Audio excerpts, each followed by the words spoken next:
He sent the flowers to the wrong address. That was how Evelyn found out, not through a private investigator, not through a suspicious text message she wasn't supposed to see, not through a friend who felt guilty keeping someone else's secret.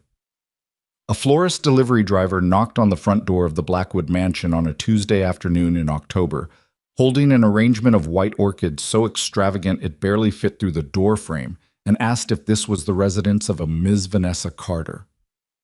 Evelyn was 7 months pregnant. She was wearing Damien's old university sweatshirt because nothing else fit anymore, and she had spent the morning trying to assemble a crib her husband had promised 3 times to help with. She looked at the flowers. She looked at the card the driver held out, the small ivory envelope with Damien's handwriting on the front. She told the driver he had the wrong address. She watched him leave. Then she sat down on the floor of her half-finished nursery, surrounded by unassembled crib parts and tiny folded onesies, and she did not cry. She simply opened her phone, photographed the delivery van's license plate through the window, and wrote the name down in her notes app. Vanessa Carter. If you have ever loved someone completely, given them your body, your future, your silence during the years they asked you to be patient, then you already know what Evelyn felt sitting on that floor. You already know it isn't grief that hits you first. It's the arithmetic. The sudden, merciless addition of every small thing that didn't make sense until right now. If you've ever been there, drop your city in the comments below. Let Evelyn know she isn't alone. And if this story is already pulling at something in your chest, subscribe to this channel and stay until the very end. Because what this woman did next is something most people spend their entire lives wishing they had the courage to do. Like this video, so more people find their way to this story, it needs to be heard. Now let's go back to the beginning, because the flowers were not where this started. They were simply where Evelyn stopped pretending she didn't already know. Damien Blackwood had married Evelyn Whitmore 4 years earlier in a ceremony at a vineyard in the Hudson Valley in late September when the leaves were just beginning to turn.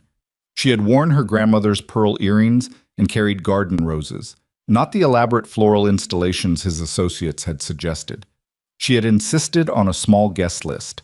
Damien had agreed to everything she wanted that day, which she later understood was the first and last time he ever truly put her first without calculating what it cost him. He was 34 then. She was 27. He was already powerful, already the kind of man who made other men choose their words carefully before speaking to him. But in those early years, he had been careful to keep that world away from her. He compartmentalized with the skill of someone who had been trained to survive by keeping rooms locked. Evelyn was not naive. She hadn't grown up soft. Her mother had worked 2 jobs for most of Evelyn's childhood, and Evelyn had put herself through college on academic scholarships and summer work at a landscape architecture firm where she learned quickly that nobody ever handed you anything worth keeping. She had a sharpness behind her eyes that people sometimes mistook for coldness, and she had never in her life confused a man's confidence for his character. But she had loved Damien Blackwood the way a person loves something they work to understand. Not blindly, carefully. She had watched him for a long time before she trusted him, and when she finally did, it was because she believed she had seen all the rooms. She had not seen all the rooms. The pregnancy had been planned, or rather, it had been agreed upon. Damien had brought it up first during a weekend in Connecticut the previous winter. He had said he wanted a family before 40. He had said it the way he said most things, with the quiet certainty of a man who expects the world to reorganize itself around his preferences. Evelyn had been trying for 2 years already. She had never told him that. She simply said yes and smiled, and 3 months later she was holding a positive test in the upstairs bathroom with the door locked. She had waited until that evening to tell him. She'd made pasta from scratch, his mother's recipe, which she'd spent an entire afternoon learning from a handwritten card in a kitchen drawer. And she had set the table properly, with candles, because she wanted the moment to mean something. She'd placed the test beside his plate wrapped in a piece of tissue paper. He had stared at it for a long moment. Then he'd said, "I'll have Marcus rearrange my schedule." Not "I'm going to be a father," not "come here," not even her name. "I'll have Marcus rearrange my schedule." She had laughed, because sometimes that's all you can do, and she told herself it was his way. That men like Damien expressed love through logistics. That the fact that he immediately began reorganizing his calendar meant he was taking it seriously. She had believed that. She had chosen to believe it for the next 4 months. even as the schedule rearrangements never quite materialized, even as the prenatal appointments came and went with empty seats beside her, even as the nursery remained a bare room with an unboxed crib and good intentions stacked along the wall. 3 months before the flowers arrived, so 4 months into her pregnancy, when the exhaustion was still total, and she could feel their daughter's first small movements like someone tapping from inside, Evelyn had gone to Blackwood Enterprises. She hadn't told Damien she was coming. She'd wanted to surprise him. She had the ultrasound photo in her purse, the one from that morning's appointment, which he had missed, citing a meeting in Philadelphia that she had not questioned. She thought she would leave it on his desk. She thought she would see his face when he found it. The building was a glass tower in Midtown, all clean lines and implied authority. His office occupied the entire top floor. She knew the security staff by name. They smiled at her, waved her through, called up to let his assistant know she was on her way. The elevator opened onto a reception area. His assistant, a young man named Todd, who had always been kind to her, was not at his desk. The corridor was quiet. The glass wall of Damien's office faced the interior hallway, and the blinds were mostly drawn, but not completely. There's a specific kind of stillness that comes over a person in the moment before they understand something terrible. A narrowing of the world. The way sound seems to drop away. She saw them through the gap in the blinds. Damien had a woman pressed against the far wall of his office. His hands were on her face. He was kissing her the way he used to kiss Evelyn. Not with urgency, not with desperation, but with that slow, deliberate attention that she had always believed was reserved for her. For the woman who carried his last name and was, at that precise moment, 7 months from delivering his child. The woman was tall, dark hair, a red dress. Her hand was in Damien's hair. Evelyn stood in the corridor for 11 seconds. She counted them later, trying to reconstruct the moment. 11 seconds she stood there with an ultrasound photo in her purse and a face she did not allow to move. Then she turned around. She pressed the elevator button. She wrote it down in silence. She nodded to security on her way out. She got into her car, drove exactly 1 block, pulled into a parking garage, and sat there for 45 minutes while her hands shook on the steering wheel. She did not call him. She drove home. She made dinner.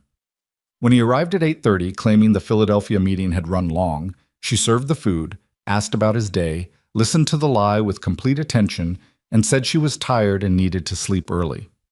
She did not confront him that night. She did not confront him the next day. She did not confront him at all. Instead, Evelyn Whitmore, who had spent years watching Damien Blackwood manage people, control information, and turn patients into power, decided to become the most dangerous thing she could possibly be. A woman with a plan who looks exactly like a woman with nothing. She called Victoria Hensley the following morning at 7 a.m. She had researched family law attorneys for 2 years prior, not because she expected to need one, she told herself, but because she was the kind of woman who understood that preparation was not pessimism. Victoria Hensley had a 94% settlement success rate, had handled 3 cases involving criminal defendants with substantial hidden assets, and had a reputation in certain circles for being the kind of attorney who didn't lose sleep. Victoria picked up on the second ring. "I need to meet with you," Evelyn said. "My husband has been having an affair. I am 7 months pregnant. He controls a significant amount of assets I need to account for, and I need to understand my options before he has any idea I'm looking." A brief pause. "Can you come in this afternoon?" "Yes." "Don't tell anyone. Not a friend, not your mother, not someone you trust. Nobody." "I know," Evelyn said. "I've already thought about that." Victoria was 51, with close-cropped silver hair and a posture that said she had never been intimidated by anyone in a room with her and did not intend to start. Her office was orderly without being cold. She listened to Evelyn for 20 minutes without writing anything down, which Evelyn later understood meant she was the kind of attorney who needed to understand the whole picture before deciding what mattered. "Tell me about his business interests," Victoria said when Evelyn finished. "He runs a legitimate enterprise, real estate, investment holdings, some hospitality. On paper, it's clean." "And off paper?" Evelyn looked at her steadily. "I think you already understand what I'm telling you. I need you to say it." "He controls organizations that don't file tax returns." Victoria nodded once. "That complicates certain avenues and simplifies others. Here is what I need from you. She slid a legal pad across the desk. Everything, not what you remember, what you can prove. Receipts, statements, photographs, schedules, anything that shows marital assets being spent outside the marriage. From this point forward, you document everything. You say nothing. You change nothing visible about your behavior. You continue being exactly who he thinks you are. A loyal wife who doesn't know anything. Precisely. Evelyn picked up the pen. That, she said, is something I can do. She was better at it than she expected, or perhaps she had been practicing longer than she realized. Over the next 3 months, she built the case with the same methodical attention she had once applied to landscape architecture projects, understanding the terrain before she touched it, identifying what needed to be preserved and what needed to be removed. She documented Damien's financial activity with access she had always had but never fully used. She photographed hotel receipts left carelessly in jacket pockets because he had never once considered that she might look. She cross-referenced his calendar against his phone records and found the architecture of a double life so consistent it was almost admirable in its logistics. He was not sloppy. He was simply not careful around her. Because he had decided, somewhere in the evolution of their marriage, that Evelyn was not someone he needed to be careful around. That decision would cost him everything. The name Vanessa Carter appeared repeatedly. Hotel stays in the city. A 4-night trip to Charleston in March that Damien had attributed to a conference on real estate development. A recurring Tuesday evening pattern that aligned precisely with the nights he claimed his investment group met for dinner. Evelyn photographed everything. She created a folder on a laptop Damien didn't know she owned, purchased with cash at an electronics store in a neighborhood he would never enter. She met with Victoria every 2 weeks, always during the day, always while Damien believed she was at prenatal yoga or having lunch with her college friend Dana. She was not having lunch with Dana. The folder grew thick. In late November, 2 weeks before the flowers arrived at her door, Damien had come home from what he said was a late night at the office and sat across from her at the kitchen island and mentioned, with the casual certainty of a man who expects no resistance, that the baby moon they had been planning would need to be postponed. The baby moon had been his idea. 3 nights at a resort in the Bahamas, something private and warm, before the baby arrived and travel became complicated. He had even sent her a link to the property months earlier. She still had the text message. She had been quietly, privately, looking forward to it in the way she had learned to look forward to small things, carefully, without too much weight attached. "When can we reschedule?" she asked. He looked at his phone. "Hard to say. Business is complicated right now. Maybe after the baby." "Of course," she said. "That's okay." She watched him put his phone face down on the counter. She waited until he was in the shower. She picked up his phone. She had known his code for 3 years, and found a reservation confirmation in his email. The same resort, the same dates. Reserved for 2 guests. The second name was Vanessa Carter. She put the phone back exactly where it had been, face down on the counter, and went upstairs to their bedroom, and lay on her side in the dark, with her hand on her stomach, and felt their daughter kick twice. "I've got you," she said quietly. Nobody was there to hear it except Charlotte, who didn't have a name yet, who was still just the warm weight of a future that Evelyn was going to protect. And that was enough. 3 days after the flowers arrived, Evelyn called Victoria. "I need to start moving," she said. "How soon?" "He just told me he's going to Miami next week for a business summit. 3 nights. She paused. "It isn't a business summit." Victoria was quiet for a moment. "That's our window." "I know." "Are you ready?" Evelyn sat in the nursery. The crib was assembled now. She had done it herself on a Sunday afternoon while he played golf, and looked at the tiny dresses hanging in the small closet, the folded blankets on the shelf, the framed ultrasound photo she had placed on the dresser months ago in the room Damien had entered exactly once. "I've been ready for 3 months," she said. "I was just waiting for him to hand me the right moment." Outside, the December sky was already going gray by 4 o'clock, the early dark of winter pressing against the windows of the mansion Damien Blackwood had purchased 4 years ago as proof of what he was capable of building. He had no idea he was building it for someone else. His flight to Miami left on a Thursday morning. By Thursday evening, the house would begin to disappear. Damien's car left the driveway at 5:47 in the morning. Evelyn knew the exact time because she had been awake since 3, lying on her side of the bed with her eyes open in the dark, listening to him move around the room. The soft pull of dresser drawers, the zip of a garment bag, the faint cologne he applied in the bathroom with the door half closed, as if consideration at 5 in the morning still counted for something. She kept her breathing slow and even. She had been practicing that, the breathing, for 3 months now. The art of sounding like a woman who was asleep when she was actually cataloging every detail of the room around her. He paused beside the bed before he left. She could feel him standing there. 4 seconds, maybe 5, looking down at her in the gray pre-dawn dark. She wondered what he saw, whether he felt anything, whether the version of her he carried in his head, patient, incurious, safely contained by her own pregnancy, bore any resemblance to the woman actually lying there with a plan so complete it had its own binder. He didn't touch her. He didn't say goodbye. The front door closed at 5:51. She listened to the car back down the driveway. She listened until the sound of the engine disappeared entirely. Then she lay still for another 4 minutes, because she was not a woman who moved before she was certain. At 5:55, Evelyn Whitmore sat up, reached for her phone on the nightstand, and sent one text message. "He's gone. We're on." Victoria responded in under a minute. "Moving crew confirms 8 a.m. I'll be at the attorney's office by 9. Call me when the first truck is loaded." Evelyn set the phone down and placed both hands flat on the mattress. The room was cold. She had turned the heat down the previous week, incrementally, 2 degrees every other day, so that when Damien mentioned it feeling chilly, she could say the thermostat was being temperamental and he would believe her because he believed everything she said. Not because he trusted her, because he had stopped paying attention. She stood up slowly, one hand braced on the nightstand the way she'd been doing for weeks, as the weight of the pregnancy shifted her center of gravity. 7 months and 3 weeks. Charlotte moved against her ribs like a reminder. 5 more hours, Evelyn said to the room. Then we go. She showered, dressed, and ate a bowl of oatmeal standing at the kitchen counter because sitting at the table felt wrong this morning. Too ceremonial. Like a last meal in a place she had already left in every way that mattered.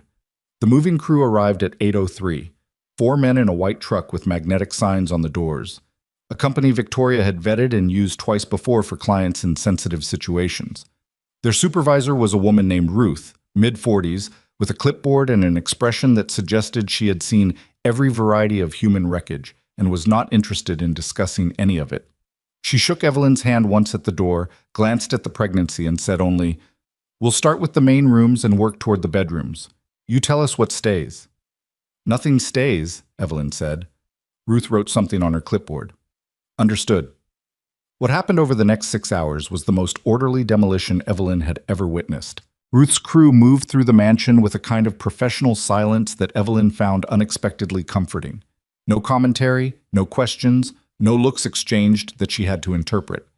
They wrapped furniture in moving blankets with the practiced efficiency of people who understood that speed was a form of kindness in moments like this.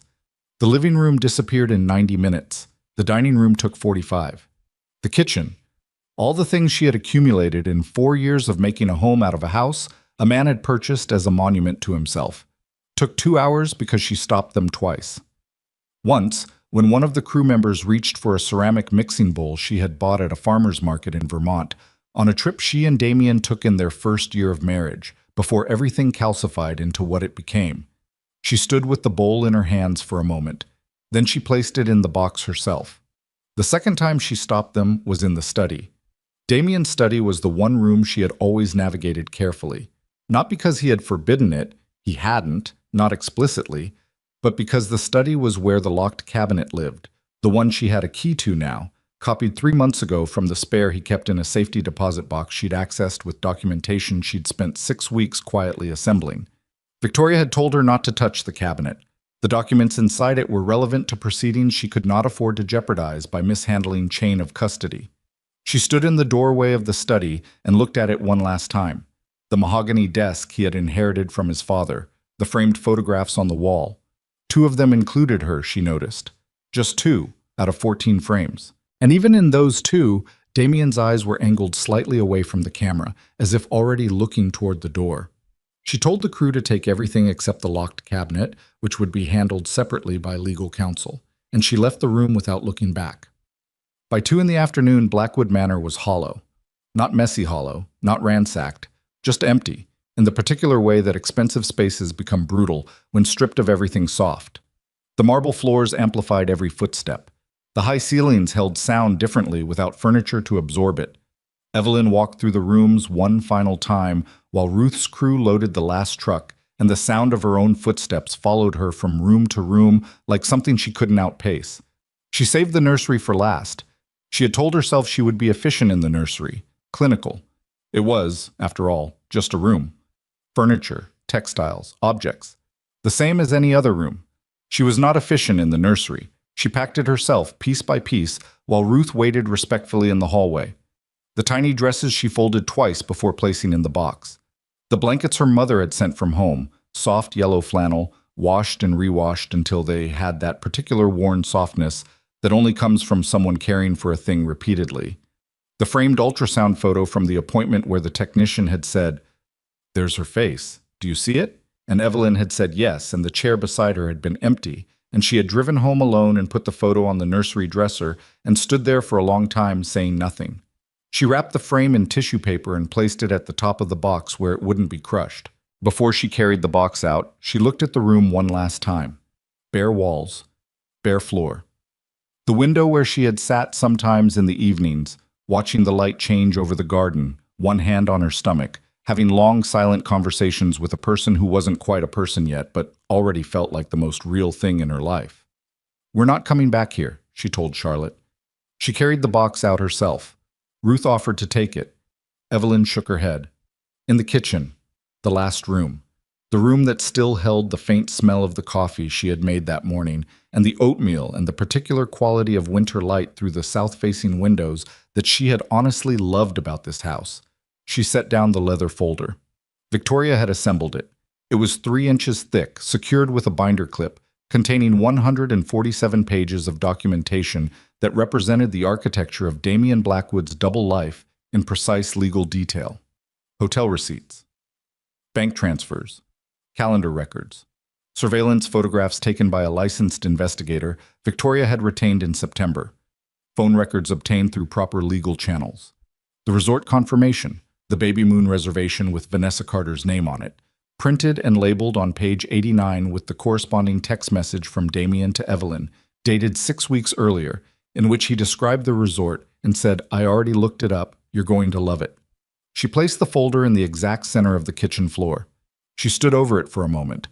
Then she picked up her phone and called a number she had not called in 3 months, a number she had been saving specifically for this moment. It rang twice. "Evelyn." Damien's voice was warm in the way it got when he was with someone and performing a version of himself. Background noise she recognized, poolside sounds, a murmur of service staff, the particular acoustic of outdoor luxury. "Miami. Right on schedule." "Everything okay?" "Everything is fine," she said. "I just wanted to hear your voice." A brief pause. "You sure? You sound tired," she said. "Just tired. Pregnancy tired. You know how it is." She let that sit for exactly 1 second. "Enjoy your summit, Damien. I'll see you when you get back." "Get some rest," he said. "I will," she said. "Take care of yourself." She ended the call. She looked at the folder on the floor one more time. Then she picked up her bag, walked to the front door, and stepped outside into the December cold without looking back at the house. Ruth was waiting on the front step. "We're loaded. Ready when you are." "Go ahead," Evelyn said. "I'll follow in my car." She sat in the driveway for 60 seconds after the trucks pulled out. The mansion behind her was quiet in a way it had never been in 4 years. Not the quiet of a household at rest, but the quiet of a place that had been vacated, completely, irreversibly. She put the car in reverse. That should have been the end of Thursday. Clean, precise, controlled, the way she had engineered every element of the last 3 months to be. She would follow the trucks to the new house, supervise the unloading, sleep in her own bed in a space that was entirely hers, and wait for Friday morning when Damien's flight landed and the rest of the plan advanced through Victoria's office. That should have been Thursday. What she did not account for was Marcus. Marcus Webb had been Damien's right hand for 11 years. I was 43, 6'2", and operated with the quiet loyalty of a man whose entire identity was organized around his usefulness to Damien Blackwood. Evelyn had always been careful around Marcus, not afraid of him precisely, but aware that his intelligence was frequently underestimated because of how little he said, and that his primary function was to see things Damien needed seen. He called her at 4:17 while she was sitting in traffic on the expressway behind the second moving truck. She stared at his name on the screen for 3 rings, then she answered. Marcus. Evelyn? His voice was flat, unreadable in the specific way it got when he was working. I'm at the house. Her stomach tightened. The house? Damien asked me to drop off some paperwork from the office. I have a key. A pause that lasted exactly long enough to mean something. The door opened fine. The alarm code worked fine. She waited. The house is empty, Evelyn. She kept her voice completely level. I'm in the middle of some things, Marcus. Is there something you need? I need to understand what I'm looking at. I think you understand exactly what you're looking at. Another pause, longer this time. She could hear him breathing, slow, deliberate, the breathing of a man who is deciding something. Damien doesn't know. No, she said. He doesn't. You know what he's going to do when he finds out. I know what he's going to try to do, she said. There's a folder on the kitchen floor. He'll see it when he gets back. Everything he needs to know is in there.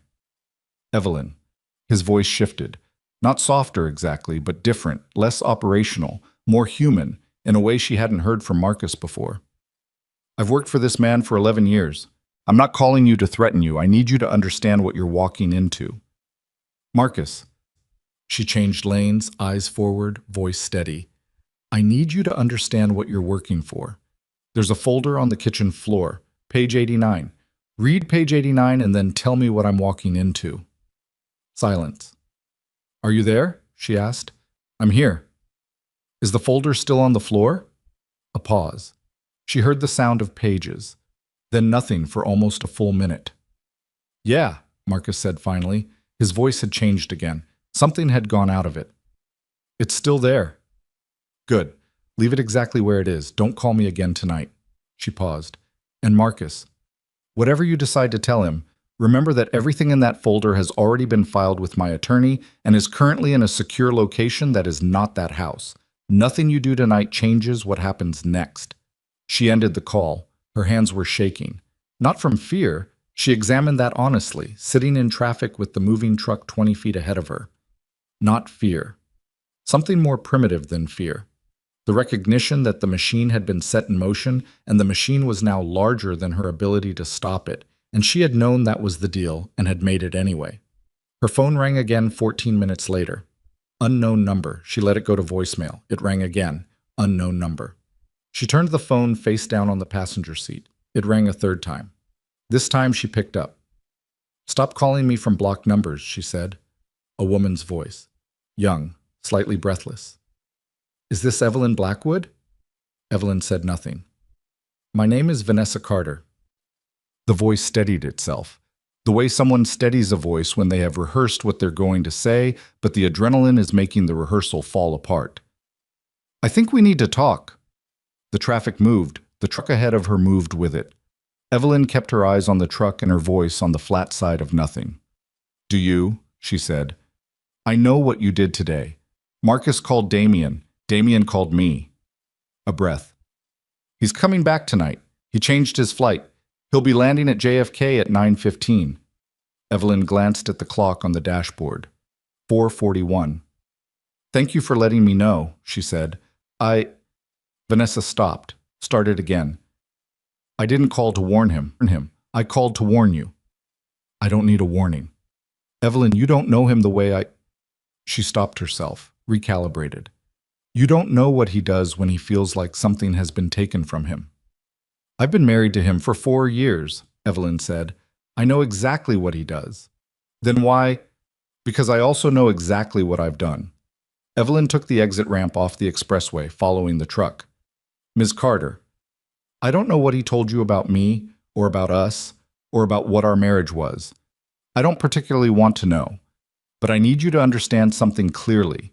Everything I did today was legal. Everything I filed with my attorney is documented. Everything he tries to do in response will be anticipated, because I have spent 3 months anticipating it. She paused. If you called me because you're frightened of him, that's a problem I can't solve for you. If you called me because you feel guilty, That's also not something I can help you with right now. I'm a little busy. Silence on the line. Then quietly, he told me you two hadn't been together in over a year. He told me the marriage was over and everything but paperwork. Evelyn said nothing for a moment. He was lying, she said finally. Her voice was not angry. It was just factual, the way gravity is factual, the way winter is factual. He's been lying to both of us. That's what he does. He builds rooms and locks them and believes no one will ever find the key. She exhaled. Go somewhere safe tonight. Don't be at his apartment when he lands. She ended the call. The truck ahead of her turned left onto the street where her new house was. A narrower street, quieter, lined with bare winter trees and porch lights coming on in the early dark. A different kind of neighborhood. A neighborhood where no one knew the name Blackwood. She pulled up behind the truck and sat there while Ruth's crew began opening the back. She had 4 hours and 34 minutes before Damian Blackwood's flight touched down at JFK. She had been prepared for Monday. She had been prepared for a slow burn. The gradual return, the discovery, the controlled detonation of a man's certainty from behind the safe distance of legal representation and documented evidence. She had not been prepared for tonight. She called Victoria. He knows, she said when Victoria picked up. He's on an earlier flight, landing at 9:15. A brief silence. Not panicked, but the kind of silence that precedes a precise recalibration. Location of all documents? Filed and secured this morning exactly as planned. New address? Is it legally protected? Not on any shared accounts? No mail forwarding yet from the old address? Nothing connects it to me on paper yet. We have the P.O. box set up. Good. Victoria's voice was even. He cannot legally enter your new residence. He has no address for you, no forwarding, and the mansion was marital property currently in dispute. If he attempts entry tonight, the alarm company has your new number as primary contact, not his. I changed that this morning. Good. If he calls you tonight, do not answer. If he appears at any location you're at, call me first and the police second. Do you have somewhere you can be tonight that isn't the new house? Just as a precaution? Somewhere he won't think to look? Evelyn thought about it. My friend Dana. Go to Dana's. Don't go to the new house tonight. The movers. Ruth can oversee the unloading. You've worked with her before. Call her, explain the situation in whatever terms feel appropriate, and go to Dana's. A pause. Evelyn, you did everything right today. Don't let his panic become your mistake. She called Ruth.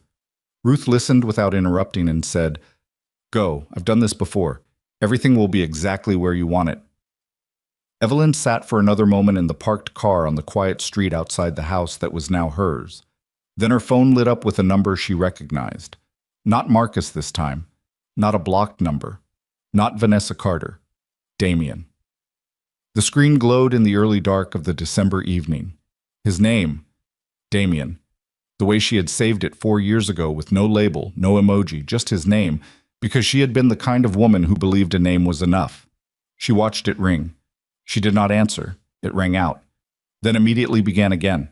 She turned the phone face down, started the car, and pulled away from the curb, somewhere over the Atlantic, or maybe already beginning the descent into New York's gray winter evening. Damian Blackwood was in a plane seat with his jaw locked and his phone in his hand, and a version of reality collapsing around him that he had never once prepared for, because he had never once believed it was possible.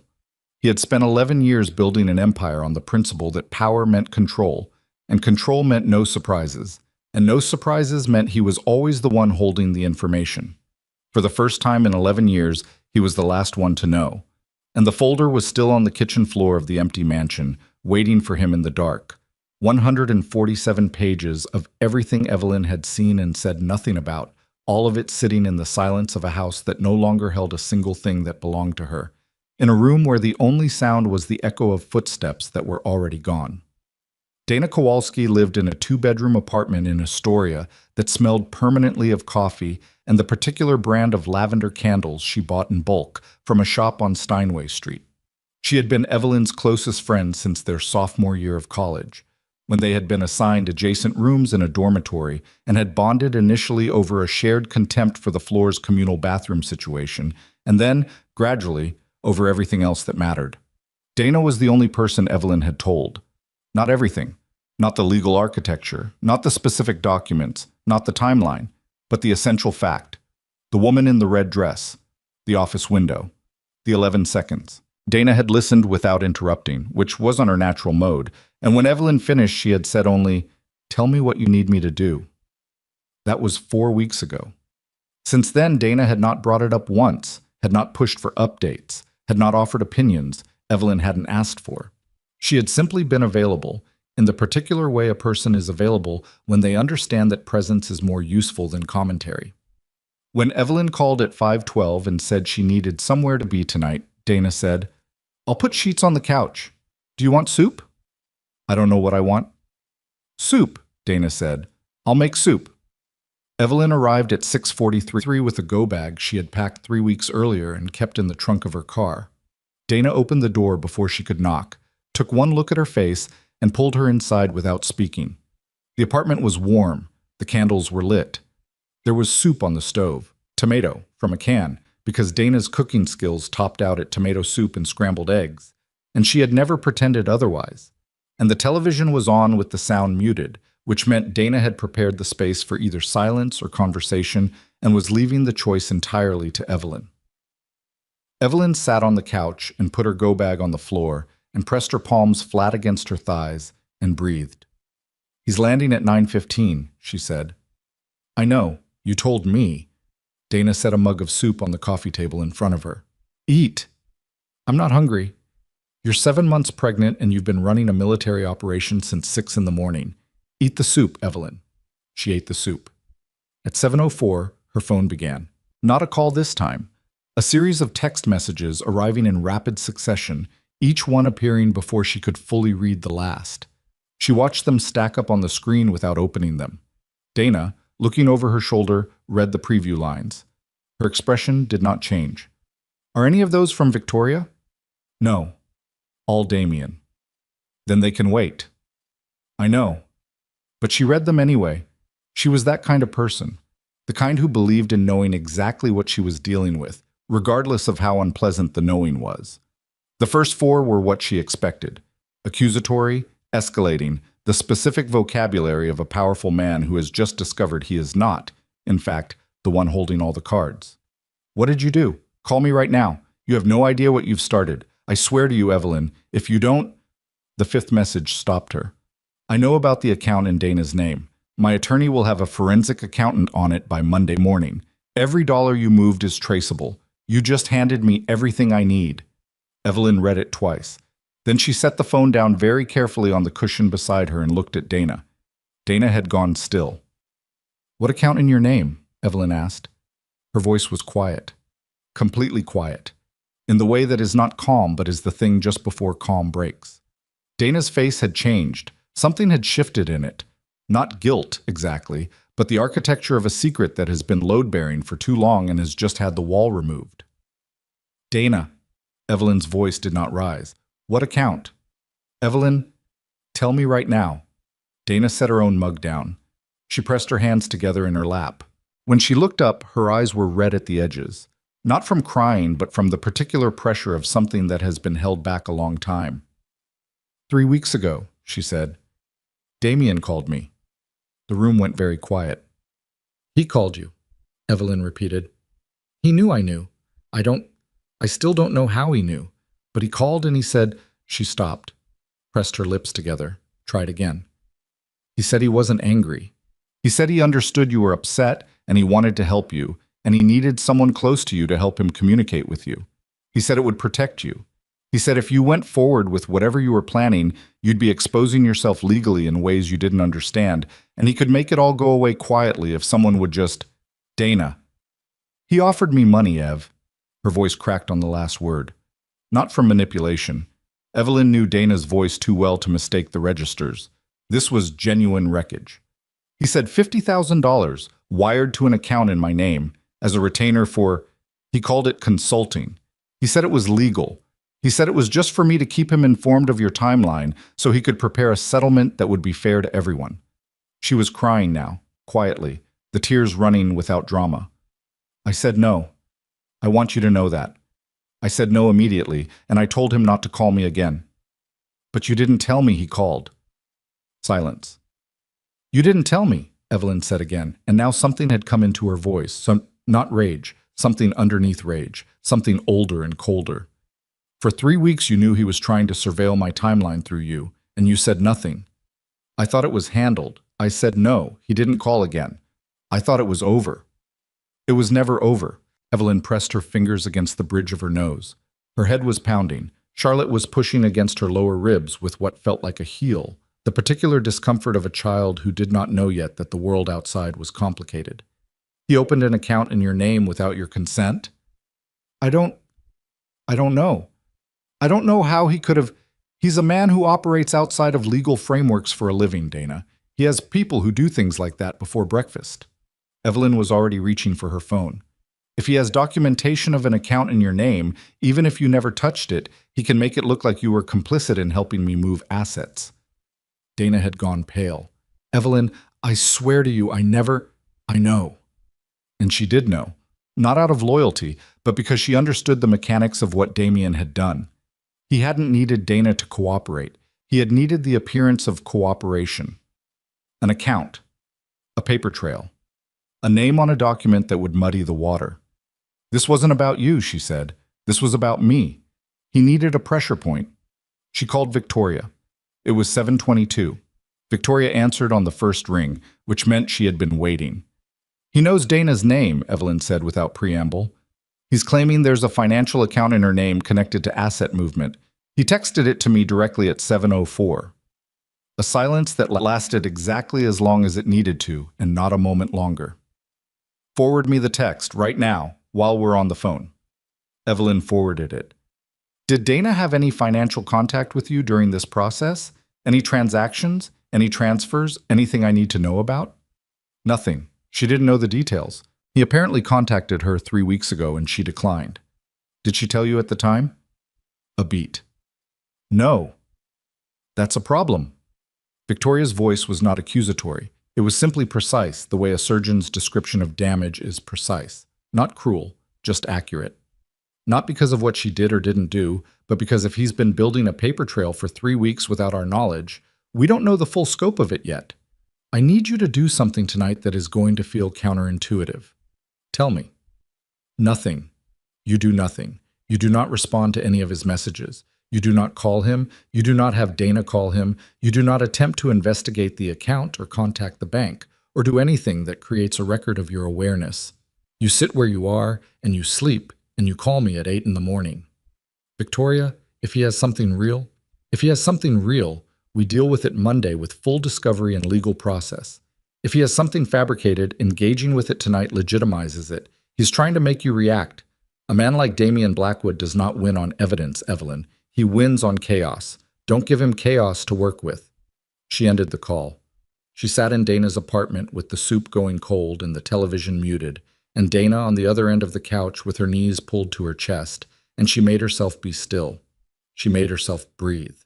She made herself not pick up the phone and call him back and say every true and devastating thing she had been saving for 3 months. She made it until 8:47. At 8:47, her phone rang, and the name on the screen was not Damien and not Victoria and not Dana's landline. It was a number she recognized because she had seen it once in Damien's contacts when she had been copying his phone records. A number listed only as RW. She should not have answered. Victoria would have told her not to answer. Every instinct she had developed over 3 months of careful strategy told her not to answer. She answered, Mrs. Blackwood. The voice was male, older, with the worn, smooth affect of someone who had been around men like Damien long enough to have learned their register. My name is Robert Wynn. I'm an attorney. I represent Mr. Blackwood's organizational interests. Not his personal attorney, his organizational attorney. The distinction was precise and deliberate. It's late to be making calls, Evelyn said. My client is landing in 40 minutes. He asked me to reach out in advance of his arrival so that we can potentially resolve this situation with minimum disruption to all parties. What situation is that?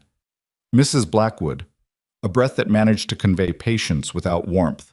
My client is prepared to offer a full settlement, asset division, property transfer, custody arrangement, handled privately and quickly, without litigation. In exchange, we need the documentation currently held by your attorney to be treated as confidential and not entered into public court record. Evelyn said nothing. You're aware, I'm sure, that public proceedings would expose details that are complicated for multiple parties. Another breath, including information that could have immigration and legal consequences for certain members of your own family. Her spine went straight. My family, she said. Your mother holds a small business license in the state of New Jersey. That license is connected to a commercial property lease that was co-signed several years ago by a holding company with indirect connections to Mr. Blackwood's business interests. We're not suggesting anything improper occurred. We're simply noting that the complexity of those arrangements might draw unwanted scrutiny in the context of a very public, very contentious divorce proceeding. The room was silent. Dana was watching her face. Evelyn looked at nothing. You're threatening my mother, she said. I'm describing a landscape, Wynne said. My client genuinely does not want this to become adversarial. He wants a resolution that protects everyone. Everyone, Evelyn said. Or him. I think in this case those are the same thing. She ended the call. Her hands were not shaking this time. They were perfectly, unnaturally still, which was worse, because she had stopped shaking from adrenaline and moved into something below adrenaline, some deeper register of the nervous system that kicks in when the threat is large enough that the body decides shaking is a waste of energy. Dana was on her feet. What? What did he say? He went after my mother. The words sat in the air between them.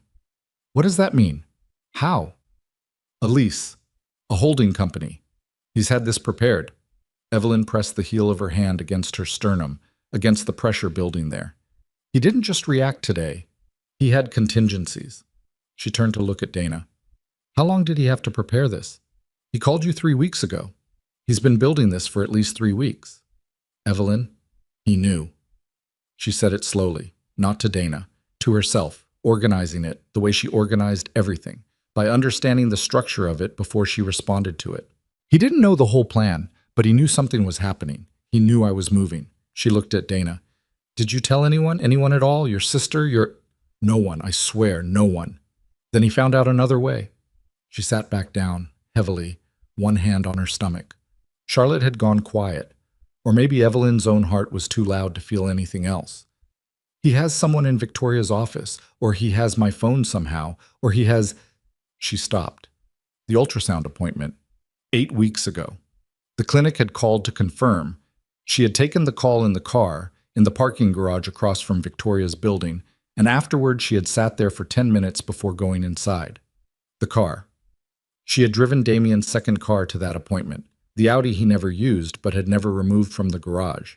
She had taken it because her own car had been in the shop, and the Audi was just sitting there, and she hadn't once thought, he has a tracker on the Audi, she said. Dana stared at her. I drove his Audi to Victoria's office 8 weeks ago, and to the copy shop where I printed the financial records, and to the bank. She was thinking through it fast now, walking the timeline backward. He has the locations. He knows I've been to a law office. He might have the address. She grabbed her phone. If he has Victoria's office address from the tracker data, he knows I retained counsel. He knows the general timeline. He doesn't know the content of the folder, but he knows enough to have started building a counter-strategy. She called Victoria. It went to voicemail. She left a message in 3 sentences. His attorney called. My mother's business was referenced as leverage. I believe he has location data from a vehicle I used. Call me. She set the phone down. Outside, Dana's street was quiet. A city street at night. The particular urban silence that is not actually silence, but the layering of 1,000 ordinary sounds into something that passes for it. Somewhere 3 blocks east, a car alarm was going off, and then stopped. Somewhere below, a neighbor's television. Inside, Evelyn Whitmore sat with her hands in her lap and understood, completely, for the first time without any protective layer of strategy between herself and the fact that she was not just divorcing a man, she was going to war with one. And the man she was going to war with had spent 30 years learning how to destroy people without leaving fingerprints. She had spent 3 months preparing. He had spent 3 weeks countering. She was ahead. She knew she was ahead. The documents were filed, the evidence was real, the legal case was sound. Victoria had built it carefully, and it would hold.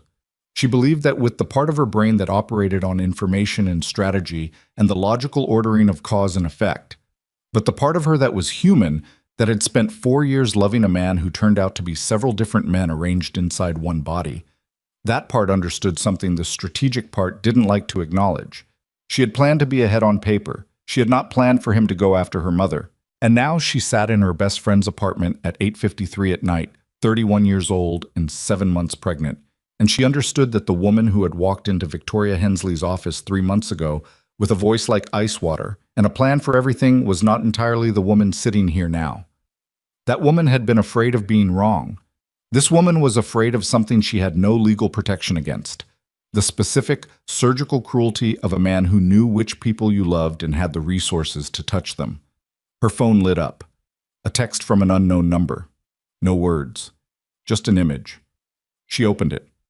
It was a photograph of her mother's restaurant in Trenton, the small Italian place her mother had run for 19 years, the one with the green awning and the chalkboard menu, and the table in the back where Evelyn had done her homework every afternoon until she was 16. The photograph had been taken tonight. The timestamp read 8:31 p.m. Someone had stood outside her mother's restaurant tonight and taken a photograph and sent it to her phone. She stared at it for a long time. Then she did something she had not done once in 3 months of preparation, not once in 11 seconds watching through a window, not once in the car in the parking garage, not once in the nursery packing tiny folded dresses into boxes. She put her face in her hands. Not for long. 30 seconds, maybe. Dana's hand on her back, not speaking, just there. Then Evelyn lifted her head. Her eyes were dry, her jaw was set, and something had shifted in her face. Something that had been controlled and strategic and patient for 3 months had gone past patience into a place that was altogether different. The place a person reaches when they understand that they have been playing by rules the other person never intended to honor, and that continuing to play by those rules is not strategy anymore. It is simply losing slowly. She picked up her phone. She did not call Victoria. She called her mother. "Mom." Her voice was completely steady. "I need you to close the restaurant early tomorrow and go stay with Aunt Patricia. Don't ask me why right now. Just do it. Pack enough for a week." A pause. "Yes, I'm okay. Charlotte is okay. I'll explain everything soon. I need you to trust me." She ended the call. She looked at Dana. "I need you to take me somewhere," she said. "Where?" Evelyn stood up from the couch, one hand pressing briefly against the small of her back, and reached for her go-bag on the floor. When she straightened up, her face was not the face of a woman who had just been threatened into a corner. It was the face of a woman who had just decided that the corner was where she had been waiting all along, and that what a man like Damian Blackwood had never once understood about her was that she did not need open space to fight. She had spent her entire life learning how to make something out of nothing, and she needed a notary. That was where Dana drove her. Not to a safe house, not to a second attorney's office, not to any of the dramatic destinations the situation seemed to demand. To a 24-hour UPS store on Northern Boulevard in Queens that Dana knew about because she had once needed documents notarized at 11 at night for a real estate closing that had gone sideways. Evelyn had been building one final document for 2 weeks. Not with Victoria. This one she had assembled herself, carefully, legally, with research she'd done on her own laptop on her own network. A sworn affidavit detailing the phone call from Robert Wynne, the content of the threat, the photograph of her mother's restaurant, the timeline of events she believed constituted witness intimidation and obstruction. She had drafted it 3 weeks ago on the theory that she might need it. She had not expected to need it on a Thursday night at 9:15 while Damian's plane touched down at JFK. The UPS store was fluorescent and slightly too cold and smelled of toner and cardboard. The notary was a man in his 60s named Gerald, who did not ask questions and did not look at her pregnancy, and did not react to the fact that her hands were not entirely steady when she signed. He stamped the document, handed it back, charged her $14, and returned to his stool behind the counter. She photographed every page with her phone and emailed the images to Victoria's secure client portal before they reached the car. Then she sat in Dana's passenger seat in the parking lot of the UPS store and did the thing she had been avoiding since 8:53. She let herself feel how afraid she was. Not for long. She gave herself 90 seconds. She put the fear somewhere specific. She had learned to do that, to give difficult things a location rather than letting them be everywhere.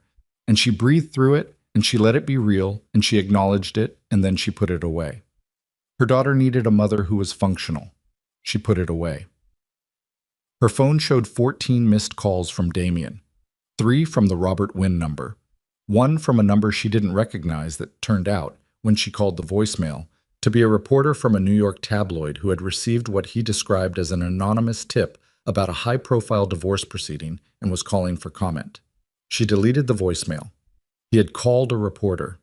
In the same hour his plane landed, with his attorney making threats and a photograph sent to her phone, he had also leaked to the press. Not because he wanted publicity. Damien Blackwood had spent 30 years avoiding publicity. Because he wanted her to feel surrounded. Because he wanted her to understand that he had angles she hadn't planned for. She called Victoria's emergency line. This time, it connected. "He called a reporter," Evelyn said. "I know. I got a call too. I told them no comment and that any press contact would be considered harassment of a party in active family court proceedings." Victoria's voice had the particular quality of someone who had been awake dealing with this situation for longer than Evelyn realized. "He's flailing, Evelyn. This is what flailing looks like from someone who has only ever won by making other people panic." I filed the affidavit, the Wynn call, the photograph. A silence. "When?" 20 minutes ago. "Notarized and in your portal." Another silence, this one with a different texture. "You had that drafted already." "I drafted it 2 weeks ago. I updated it tonight with the specific content of Wynn's call." The silence on Victoria's end this time was not worried. It was something closer to reassessment. "All right," she said finally. "Here's what tomorrow looks like. I have an 8 a.m. call with the family court clerk to advance our filing date. I'm also contacting the DA's office first thing. The Wynn call and the photograph constitute intimidation of a party and potential witness, and I want that on record before he has a chance to frame it as something else. I need you somewhere safe tonight. I'm with Dana. Stay there. Don't go to the new house. Don't go anywhere he'd expect." His attorney mentioned my mother's lease, the holding company. "I know. I've been looking at it since your voicemail." A pause. "It's real. There is a holding company connection. It's indirect, 2 degrees of separation through a commercial property management firm. But it's real, and it's the kind of thing that looks worse than it is in a deposition if the opposing counsel is skilled at making things look worse than they are." She paused again. "Your mother didn't know?" "She has no idea. She's been in that building for 19 years. She signed a lease, renewed it 3 times. Whatever the ownership structure is above her landlord, she's never had reason to look at it. That actually helps us. Documented ignorance is cleaner than ignorance we have to establish." Another pause. "Get some sleep. I know that sounds—" "I know," Evelyn said. "I'll try." She did not sleep. She lay on Dana's couch under a blanket that smelled of Dana's fabric softener, and she stared at the ceiling, and Charlotte moved against her ribs in the slow rolling way she moved at night. And Evelyn lay there and built the next 12 hours in her mind the way she had once built landscape plans, understanding the terrain completely before she touched it, identifying the variables she could control and the ones she couldn't, deciding in advance what she would do when the ones she couldn't control went wrong. By 3 in the morning, she had a plan she believed in. At 4:47, Damien arrived at Dana's building. She heard the buzzer first, then his voice through the intercom, and the particular quality of his voice at 4:47 in the morning, after a transatlantic fight and a house that no longer contained his life, told her more about where he was psychologically than anything he'd said in the previous 8 hours of missed calls and attorney threats. He was not composed. The composure was gone. What was left underneath was something rawer and less controlled, and in its way, more dangerous. "I know she's there," he said through the intercom. "Evelyn, I just want to talk." Dana looked at her from across the room.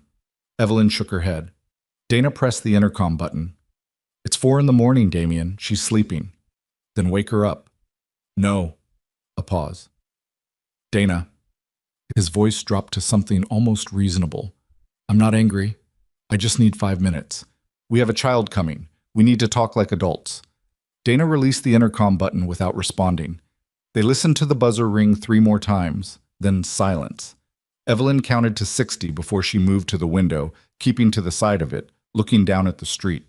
I was standing on the sidewalk below looking up at the building. He was wearing the same clothes he'd left New York in. Dark suit, no tie, jacket open despite the December cold. His hands were at his sides. He looked like a man who had not considered, when he boarded a plane, that he might not have a place to go when he landed. She watched him for a long time without moving. He didn't look up to the right window. He looked at the building generally, which told her he didn't know which apartment. He knew the address from wherever he had found it, but not the unit. After 4 minutes, he took out his phone, made a call, and walked back to the car idling at the curb. She moved away from the window. At 6:15, she texted Victoria. He came to Dana's at 4:47. Left after 4 minutes. Documenting now. Victoria responded at 6:40. Noted. I need you at my office at 9. I moved things up. She arrived at Victoria's office at 8:58 in the same clothes she'd been wearing since Thursday morning, with Dana's spare toothbrush in her bag and the particular hollow-eyed alertness of someone running on no sleep and pure necessity. Victoria looked at her once, said nothing about the state of her, and handed her a coffee. The office held 3 people, Victoria, Evelyn, and a woman named Sandra Chen, who was introduced as Victoria's litigation co-counsel, mid-40s, with reading glasses pushed up on her head and the brisk efficiency of someone who treated opposing attorneys the way a mechanic treats an engine, as a system to be understood and then taken apart. Here is where we stand, Victoria said. She sat across from Evelyn without notes, which meant she had been awake long enough to have internalized everything. The documentation is strong. The financial evidence is clean. The surveillance photographs and the resort itinerary are the centerpiece. The Baby Moon reservation is going to be the moment in any proceeding where the room goes quiet, and I've structured the presentation sequence specifically for that moment. She looked at Evelyn steadily. The Wynn call and the photograph of your mother's restaurant have been filed with the DA's office this morning. The detective assigned introduced herself to me at 8:15. They are taking it seriously. And the holding company? My mother's lease? Sandra Chen looked up from the documents she'd been reviewing. I spent the night on it. The holding company is called Meridian Property Holdings, LLC. It is connected, through 2 intermediate entities, to a real estate fund that appears in Damian Blackwood's asset disclosure as a passive investment. She set the documents down. Here is the thing about that connection. It is genuinely indirect. Your mother's landlord is a property management company that leases commercial space in a building owned by a trust that has Meridian as a minority stakeholder. Your mother's signature is nowhere near any document that touches Blackwood money directly. She paused. He can wave this around. He can make noise about it. But in front of a judge who is reading the actual documents, it evaporates. It's a threat built on the appearance of complexity rather than actual substance. He knew that, Evelyn said. Yes, Sandra said. He did. He was never going to use it in court. He was using it on me, personally. Yes. To make me settle fast and quietly for less than I'm entitled to, because I'd rather take less than watch him create the appearance of a problem for my mother, even if the appearance doesn't hold. That's our read, Victoria said. Evelyn set her coffee down. He doesn't know I know that it evaporates. Victoria and Sandra exchanged a look. No, Victoria said. He doesn't. At 10:30, Robert Wynn called Victoria's office requesting an emergency mediation session. Same day, 2 p.m., neutral location. His client, he said, was prepared to discuss a fair resolution. Victoria put him on hold, looked at Evelyn, and raised one eyebrow. Evelyn said, "Tell him yes." The mediation was held in a conference room on the 34th floor of a building on Park Avenue that specialized in exactly this kind of proceeding. Large enough to feel serious, neutral enough to belong to neither party, with floor-to-ceiling windows that turned the city into a backdrop for the kind of conversation that determined the shape of people's lives going forward. Damien arrived with Robert Wynn and a second attorney whose name Evelyn didn't catch, and Marcus, who was there not as legal representation but as, she understood when she saw him, a human indicator. Damien brought Marcus to situations where he needed to see how other people reacted to his presence. Marcus was a measurement tool. Marcus looked at Evelyn when she walked in. She looked back at him. Neither of them spoke. Damien looked worse than she had ever seen him. Not disheveled. He was still Damien Blackwood, still wearing a suit that cost more than most people's monthly rent, still carrying himself with the physical authority of a man whose entire self-concept was organized around how he occupied a room. But around his eyes, there was something she had never seen on him before, in 4 years of marriage, a particular kind of tired that comes not from lost sleep, but from the grinding recognition that a situation has moved outside your ability to manage it. He looked at her across the conference table, and the thing that moved across his face was not anger anymore. It was almost grief. She sat down. She did not look away from him. Victoria set a copy of the complete documentation package, all 147 pages, plus the affidavit, plus the DA filing reference number, on the table in the center of the room. "Before we discuss terms," Victoria said, "I want to ensure everyone in this room has the same understanding of what the evidence shows." She opened the binder to page 1. "We'll start at the beginning." Robert Wynn raised his hand. "My client is aware of the documentation. We're not here to relitigate. We're here to establish," Victoria said, with the particular tone of a woman who has been doing this for 23 years and has never once been successfully interrupted, "that my client's position is fully supported by evidence that is already filed with the family court, already referenced in a DA proceeding, and already prepared for public record should we not reach an agreeable resolution today." She looked at Wynn pleasantly. "Now, page 1. What happened over the next 2 hours was the most controlled demolition Evelyn had ever witnessed, and she had spent the morning before it watching 4 men dismantle a marriage in a rented mansion. Victoria moved through the evidence with the systematic patience of someone who understood that the most devastating thing she could do was not to be dramatic about it. No raised voice, no theatrical pauses. Just page after page, receipt after receipt, date after date, the architecture of a double life methodically displayed. Damien sat across the table with his hands flat on the surface in front of him and said nothing. His attorneys made objections and raised procedural concerns and attempted 3 times to redirect the conversation toward settlement figures, and Victoria acknowledged each attempt with perfect courtesy and then continued. The room changed on page 89. Victoria placed the resort confirmation on the table. The Bahamas reservation in Damien's name, the second guest name clearly visible, the dates matching precisely the trip he had told Evelyn needed to be postponed because business was complicated.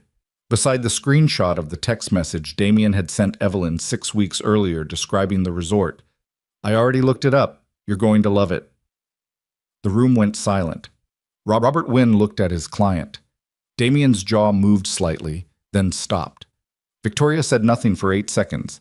She simply left both documents on the table for everyone in the room to read at their own pace. Then, "The vacation originally promised to my client during her 3rd trimester was rebooked for another woman using marital funds. The dates are identical. The property is identical. The confirmation numbers are sequential, indicating the second reservation was made within hours of canceling the first." She looked at Damien directly. "We'll discuss asset division now." Damien looked at Evelyn for the first time since they'd sat down. She looked back at him. Her face was still. Her hands were in her lap, one of them resting against the curve of her stomach where Charlotte was quiet, had been quiet all morning, as if she too understood that this was not the time for movement. "I didn't know you saw us," Damien said.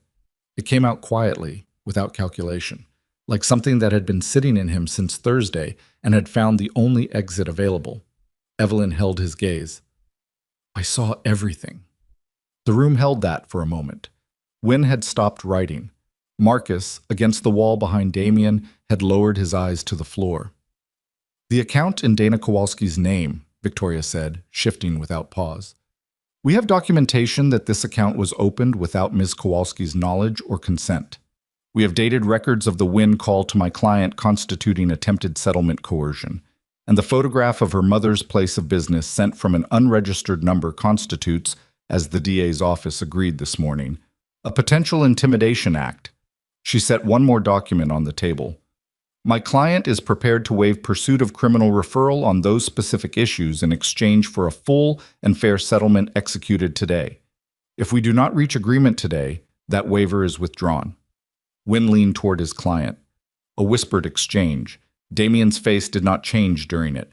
He was still looking at Evelyn, and she understood, watching him the way she had learned to watch him, carefully, across 4 years and the entire length of this conference table, that he was not calculating anymore. The calculation had run out somewhere in the last 18 hours, and what was left underneath it was a man trying to locate something in her face that he had spent months deciding wasn't there. Whatever he was looking for, he didn't find it.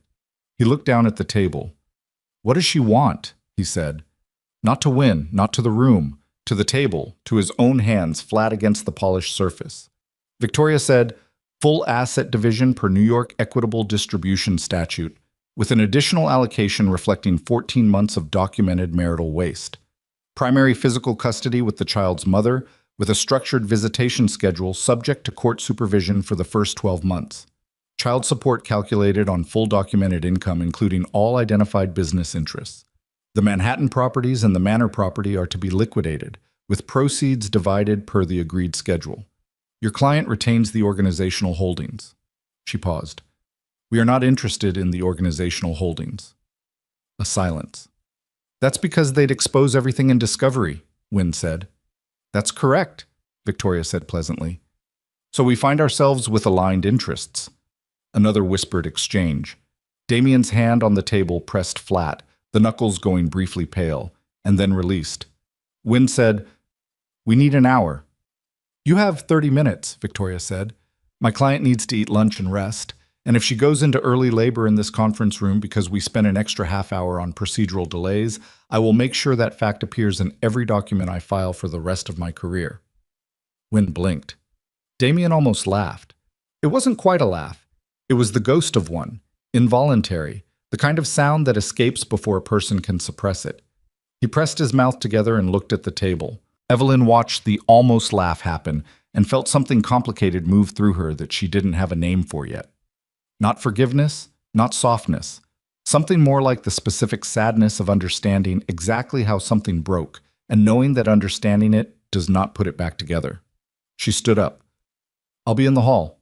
She walked to the corridor and stood at the window at the end of it, 34 floors above Park Avenue, looking down at the street where cars moved in the particular slow, dense way of Midtown Friday afternoon, and people walked with their shoulders up against the December cold, and the city went about its complete indifference to the things that were being decided in the rooms above it. Her phone buzzed. A text from her mother.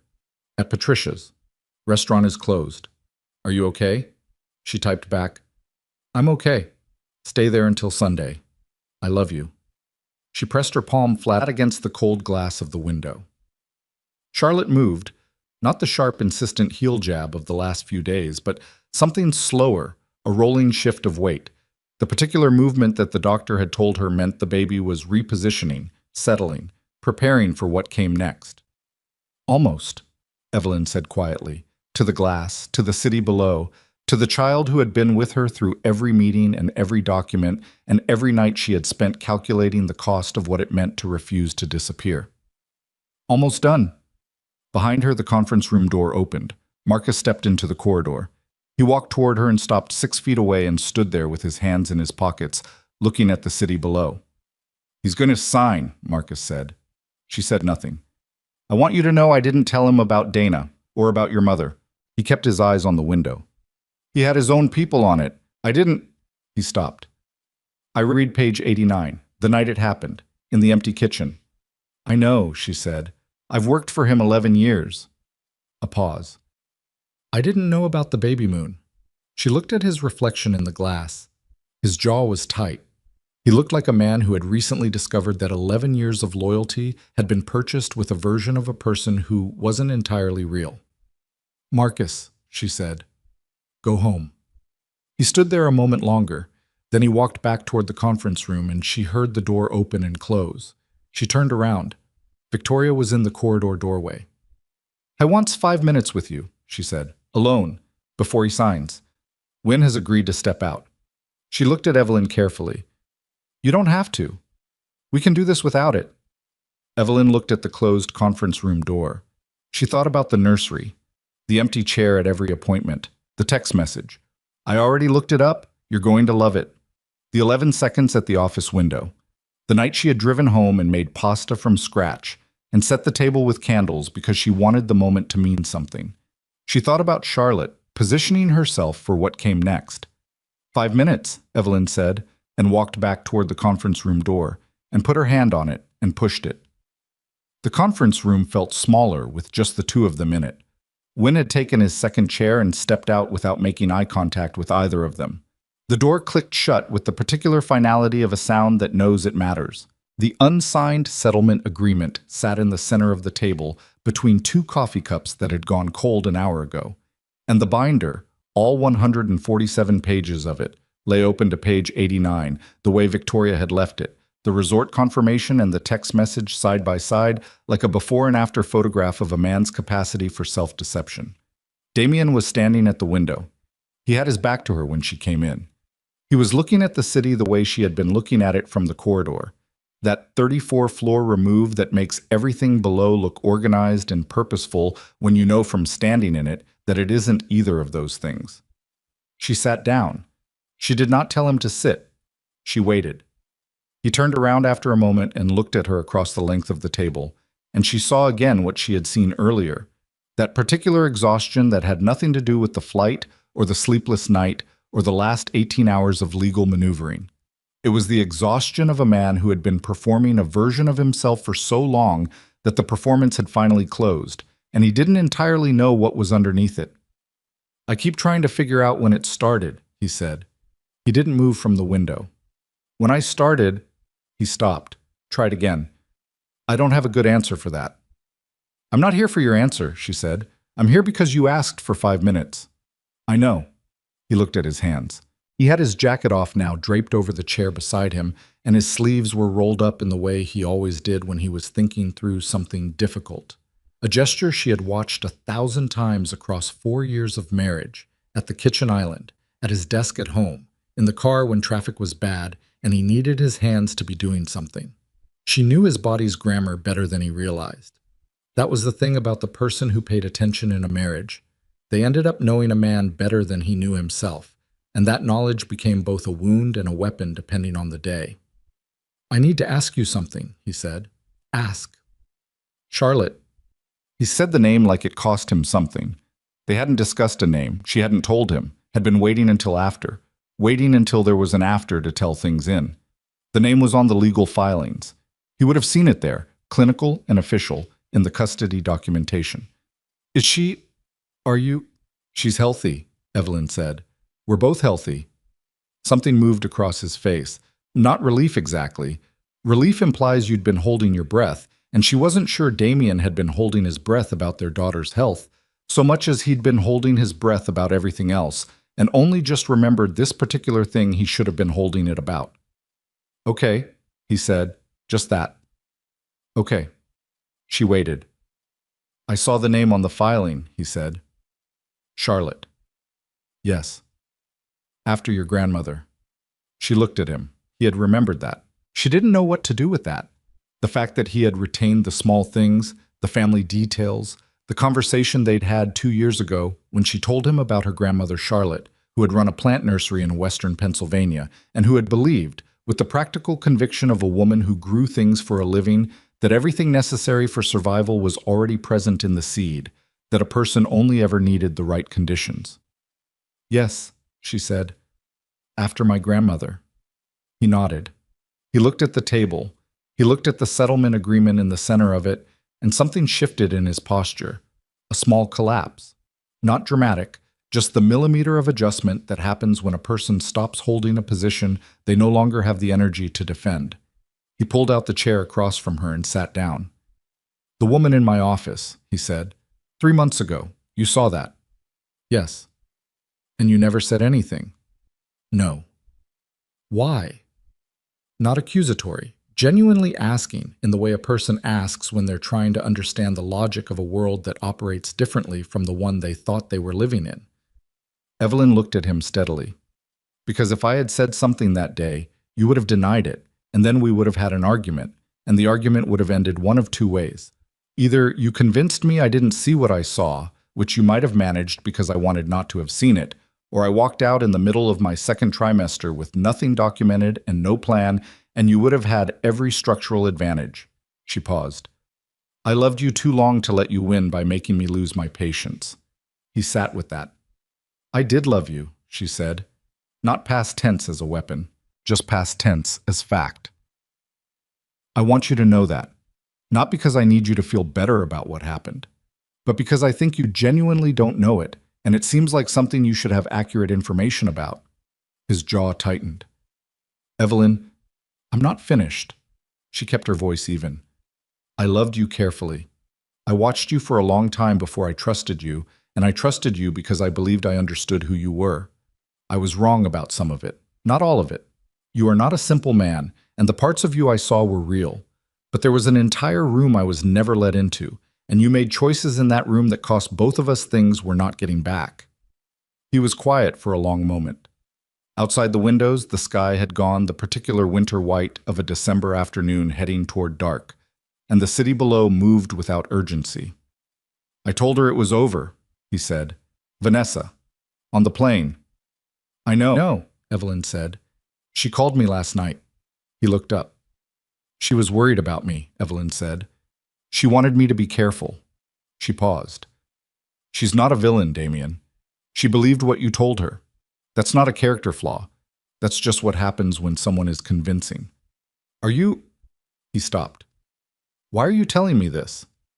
"Because you're going to spend a long time trying to organize what happened into a story where someone is fully responsible for it, and if that person is only her, you'll have the wrong story, and the wrong story will teach you nothing." She looked at him directly. "And you have a daughter who is going to need you to have learned something by the time she's old enough to ask you questions." That landed. She saw it land. He absorbed it the way a person absorbs something that is true. In a register they weren't prepared to receive truth in. "I don't know how to be that," he said quietly. "What she's going to need." "No," Evelyn said. "You don't. Not yet." She reached across the table and pulled the settlement agreement toward herself and turned it to face him. "But you could start by signing this." He looked at the document. He looked at it for a long time. Then he picked up the pen. He signed on every page Victoria had marked with a small adhesive flag. His signature was the same as it always was. Not the careful penmanship of someone who worried about legibility, but the fluid, certain mark of a man who had been signing things that mattered for years and had learned to do it without hesitation. He signed without hesitation now too, which told her something she filed away without comment. When he finished, he set the pen down and pushed the agreement back toward the center of the table. "I want to be at the birth," he said. She had expected this. She had prepared for this. She had a response organized and reasonable and appropriate, and she opened her mouth to deliver it. Instead, she said, "No." His face tightened. "Not because I want to punish you," she said. "Because that room is mine. What happens in that room is mine. I have given you an enormous amount of access to my body and my life and my time over 4 years, and the one room that is going to be entirely, completely mine is the room where I bring your daughter into the world." She held his gaze. "You will meet her. You will have time with her. The agreement gives you that, and I will honor the agreement because that is what she deserves. But the first moment is mine." He held her gaze for a long time. His jaw was tight. His hands were flat on the table. "Okay," he said finally. "Okay," she said. She stood up. She smoothed the front of her jacket. It didn't quite close anymore over her stomach, hadn't for weeks, and she had stopped forcing it. She picked up her bag. "Evelyn." His voice was different, quieter, not performing anything. "I'm sorry." She stopped. She had her hand on the back of her chair and she stood there and let the words sit in the room between them. "I know," she said. Not "it's okay," not "thank you," just "I know." Because she did know. She had known it for 3 months, in the way you know a thing when you've had time to look at it from every angle.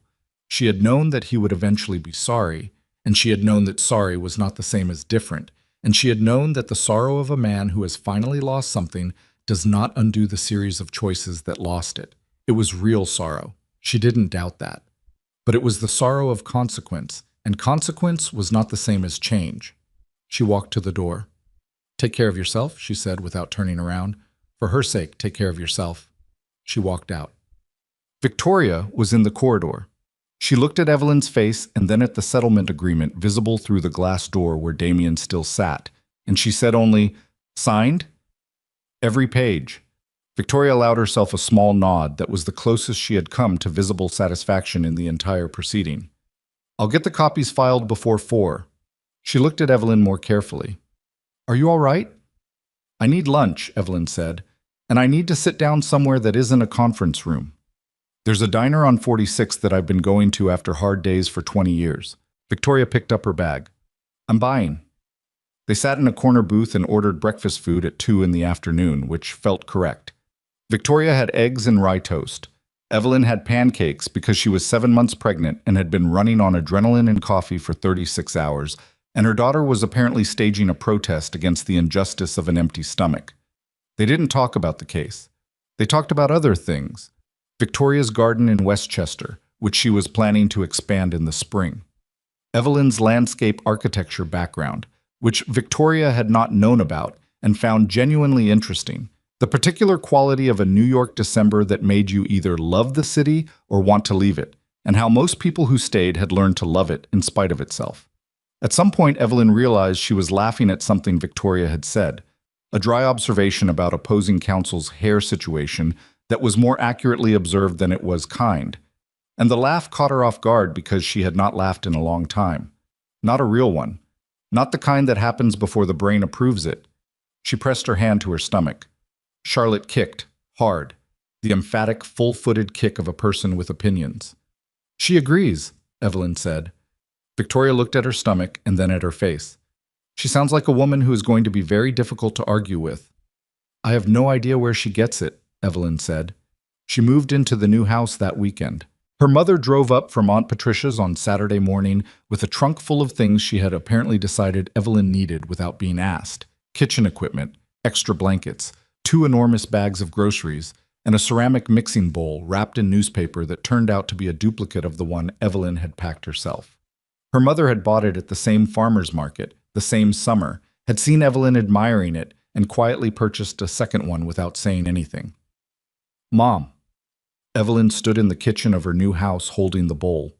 It's just a bowl, her mother said, already putting things in cabinets. It's not just a bowl. Then it's a bowl and a reminder that I was paying attention. Her mother turned around and looked at her daughter, really looked at her, the way she had been doing since Evelyn was small, the particular look that covered everything without requiring explanation. You look terrible. I know. You look like yourself, though, more than you have in a while. Evelyn set the bowl on the counter. I'm okay, Mom. I know you are. Her mother turned back to the cabinets. That's why I said it.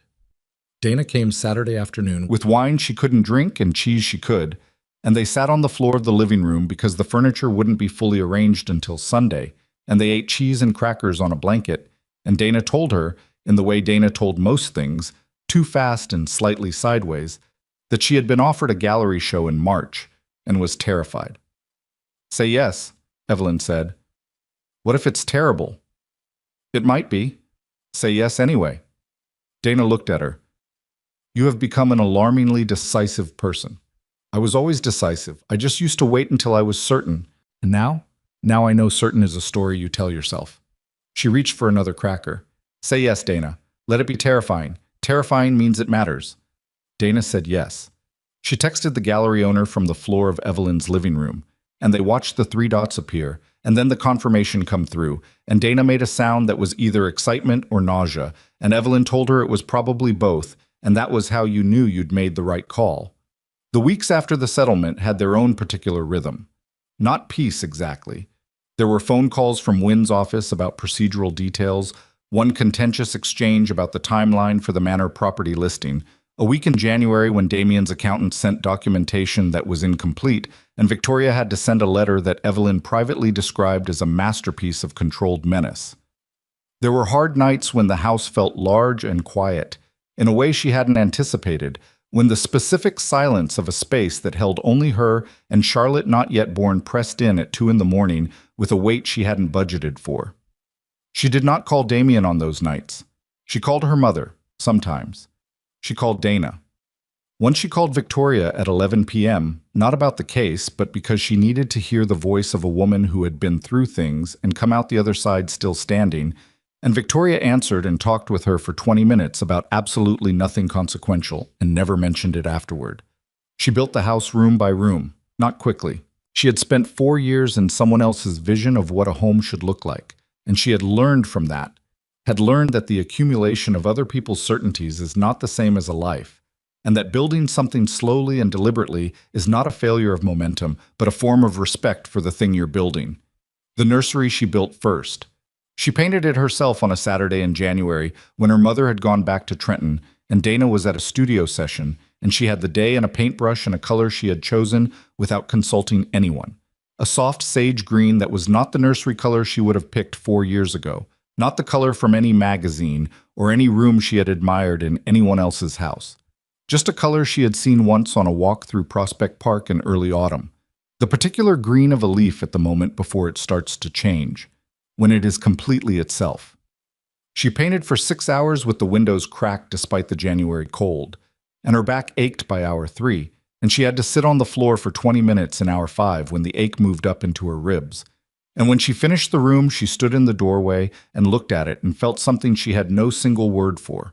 A compound thing, part exhaustion, part arrival, part the specific satisfaction of having made something with her own hands in a room that was going to hold the most important thing in her life. She took a photograph of it. She sent it to no one. Charlotte Margaret Whitmore was born on a Thursday morning in February at 7:42 a.m. after 14 hours of labor that Evelyn later described to Dana as the most violent and educational experience of her adult life, which Dana said was either very Evelyn or very disturbing, possibly both. Her mother was in the room. That was all. Just her mother, who held her hand during the worst of it without saying anything, because her mother had learned decades ago that there are moments when presence is the entire offering and words are a lesser currency. When they placed Charlotte on her chest, wet and furious and making the specific sound of a person who has been abruptly relocated against their will and has opinions about it, Evelyn looked at her daughter's face and felt the ground shift. Not metaphorically. Something actually rearranged itself inside her chest, some internal architecture that had been built for one configuration of the world and was now, without asking her permission, rebuilding itself around this small, angry, red-faced person who weighed 7 pounds and 4 ounces and had, already, in the first 30 seconds of her existence, made every calculated decision and sleepless night and moment of held breath and careful silence feel not like strategy, but like love. Like the whole thing had been love, from the beginning. She pressed her lips to Charlotte's forehead. "Hi," she said. Her voice came out wrecked, hoarse from 14 hours of labor and something else, something below labor. "I've been waiting for you." Charlotte made a sound that was not quite a cry, and not quite not a cry. Evelyn's mother, behind her, made a sound that was definitely crying and equally definitely not going to be acknowledged. They stayed like that for a long time. Damien received a photograph that afternoon. Evelyn had asked the nurse for a photograph. Just one, Charlotte cleaned and wrapped, her face visible, and she had sent it to him with a single line of text. "Her name is Charlotte. She is healthy. She looks like your mother's eyes." He responded 8 minutes later. "Thank you for telling me. She's beautiful. You both are."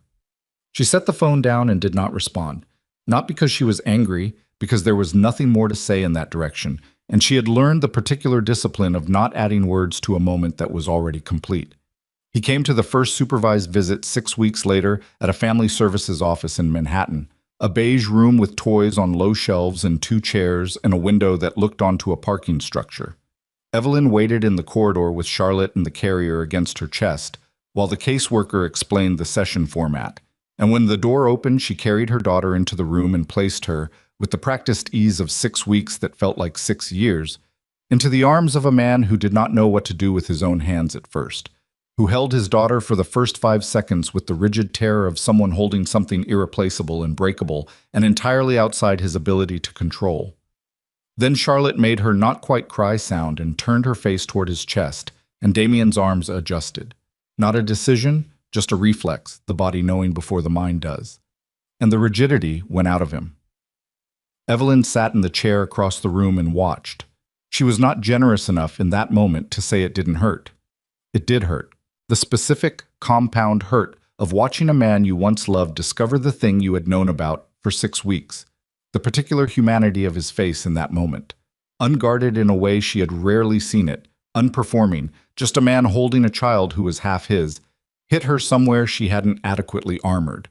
She sat with it. She let it be real. She did not perform equanimity she didn't fully feel, but she stayed in the room. She had promised Charlotte that she would not weaponize her father's absence, And she was a woman who kept her promises, and so she stayed. After 20 minutes, Charlotte began to fuss. Damien looked at Evelyn with an expression that was straightforwardly helpless, stripped of every layer of authority and competence that organized his public self, just a man who did not know why a small person was unhappy and needed to. "She's hungry," Evelyn said. "It's time." He handed Charlotte back without argument, which was the first genuinely uncomplicated thing she had seen him do in her direction since the conference room. She settled Charlotte, and the fussing stopped, and Damien watched this with the expression of a man taking inventory of everything he had not been present to learn. "Same time next week?" he said. "Same time next week," the caseworker said. He stood up. He put his jacket on. He paused at the door and looked at Evelyn, not at Charlotte, at Evelyn, and said, "She has your stubbornness. She's 6 weeks old. She's already arguing about everything." He paused. "I mean that as a compliment." Evelyn looked down at her daughter, who was in the particular state of post-feeding satisfaction that made her look deeply certain about the correctness of the universe. "I know," she said. He left. The visits became a rhythm, not comfortable. She didn't think comfortable was ever the word for what it was going to be, but functional, which she had decided was what she was aiming for. Not warmth between two people who had hurt each other in specific and irreparable ways. Function. The steady, practiced, deliberate machinery of two adults choosing to be decent to each other because they had made a person together and that person deserved the effort. Marcus called her in March. She almost didn't answer. She had not heard from him since the corridor outside the mediation room, and she had filed him in the category of things she had closed the door on and was not planning to reopen. She answered anyway. "I left," he said. No preamble, no explanation of which call this was. "When?" she said. 3 weeks ago. I gave him notice." A pause. "I'm not going to work for him anymore." She didn't ask why. She had a sense the why was complicated and personal and none of her business. "What are you going to do?" "I don't know yet." He sounded, for the first time since she'd known him, genuinely uncertain, not performing certainty, just uncertain and willing to say so. "I've been doing something specific for 11 years. I need to figure out what else I know how to do." "You'll figure it out," she said. "You sound very sure about that." "I'm sure that you're more than what you've been doing. Whether you figure that out is up to you." A pause. "Charlotte is well, if you were going to ask." A brief silence. "I was going to ask. I just didn't know how." "Now you know." "Yeah." He paused again. "Take care of yourself, Evelyn." "You too, Marcus." She ended the call and stood in her kitchen with the sage-green nursery visible through the open doorway down the hall, and Charlotte asleep in the monitor on the counter, making the specific breathing sounds of a person entirely committed to their sleep. And outside, the March light was beginning to shift toward the longer days, the first real warmth of the year still weeks away, but present in some quality of the afternoon light that was different from winter's. She put the phone down and finished making dinner. The manor property sold in April. She didn't attend the closing. Victoria handled it efficiently and sent her the wire transfer confirmation and a text that said simply, "Done." She was at the park with Charlotte when the text came in, sitting on a bench in the weak April sun with the carrier on her lap, and Charlotte squinting at the new world with the intense, unfocused concentration of someone trying to figure out what they're looking at. She read the text. She looked at Charlotte. She put the phone back in her pocket. She had expected to feel something more. Triumph, maybe, or grief. Something proportional to the 4 years she had spent in that building, the life she had arranged inside it, the morning she had watched it emptied room by room. What she felt was smaller and more specific than either of those things. Something closer to what you feel at the end of a long trip when you finally sit down somewhere that is yours. Not elation, not relief in the dramatic sense. Just the simple settling of a body that has been braced for a long time, finally being allowed to stop bracing.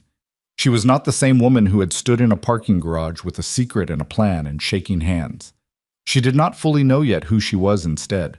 That was not a problem she was trying to solve quickly. Spring came the way it always does in New York.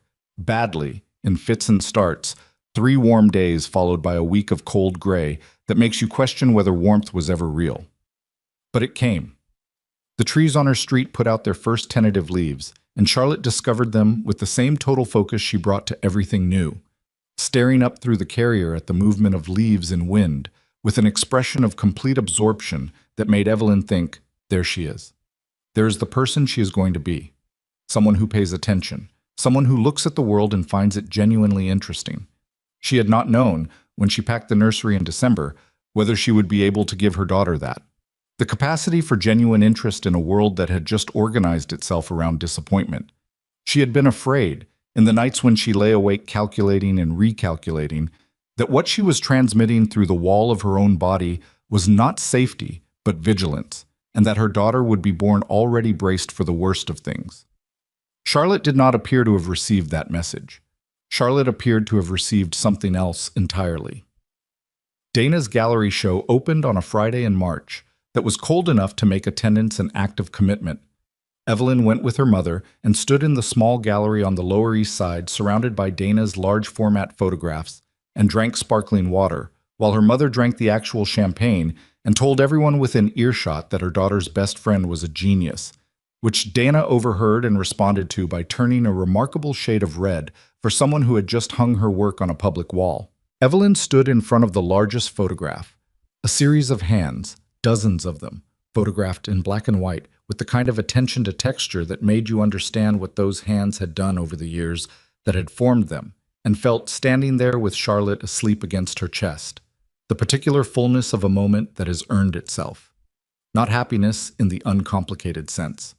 Not the happiness of a person who has had everything work out perfectly, because that had not happened, and she was not interested in performing the version of herself for whom it had.